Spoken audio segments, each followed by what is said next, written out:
Aujourd'hui, nous allons vous raconter l'histoire de la petite souris somnambule. Promenade nocturne avec les triplés Zerwali. Cendrillon, Cendrillon, s'écrie Gus, il y a une nouvelle souris dans la grange. Elle s'appelle Greta. Est-ce qu'elle peut rester avec nous au château? Bien sûr, répond Cendrillon en souriant. Je vais lui coudre de jolis vêtements. Gus installe avec soin la chambre de Greta. Ici, elle va dormir comme un bébé. Se réjouit Gus. Après avoir remercié Cendrillon et ses amis, Greta se couche dans son petit lit. Quelques heures plus tard, un garde du château remarque une forme qui déambule dans les jardins. Bien vite, il s'aperçoit qu'il s'agit d'une souris en chemise de nuit. « Tu es l'une des amies de Sa Majesté, n'est-ce pas? Que fais-tu ici ?»« Où suis-je » s'étonne Greta. Gentiment, le garde la raccompagne dans sa chambre. Le lendemain, Greta raconte son aventure à ses amis.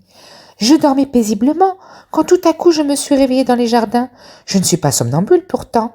Peut-être que tu n'es pas encore habituée à ton nouveau lit, suggère Gus. Ne t'inquiète pas, ça ne devrait pas se reproduire. Mais la nuit d'après, Greta se réveille en plein milieu du village.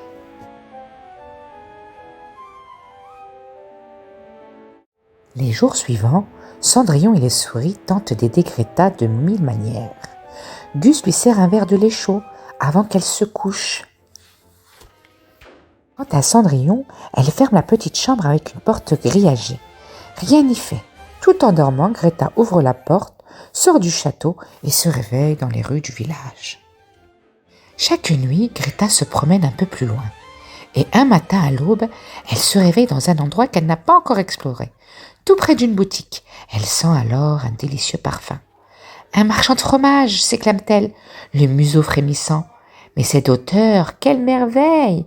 Elle doit provenir d'un fromage particulièrement savoureux. Avec excitation, elle retourne au château en courant. « J'ai résolu le mystère » annonce-t-elle à Gus. « C'est un parfum chaque nuit. Mon nez me conduit vers un incroyable fromage. Mais je me réveille toujours avant de l'avoir atteint. » Intriguée, Cendrillon décide d'aller voir elle-même. Il ne faut que quelques secondes pour que Greta trouve le fromage aux senteurs merveilleuses. Le marchand lui offre un morceau de bon cœur. Cendrillon, amusé, décide d'acheter tout le fromage. Ce soir-là, le ventre bien rempli, Greta se couche, s'endort avec bonheur et reste dans son lit toute la nuit. Si la vidéo vous a plu, n'hésitez pas à liker, à vous abonner et à bientôt pour une nouvelle petite histoire.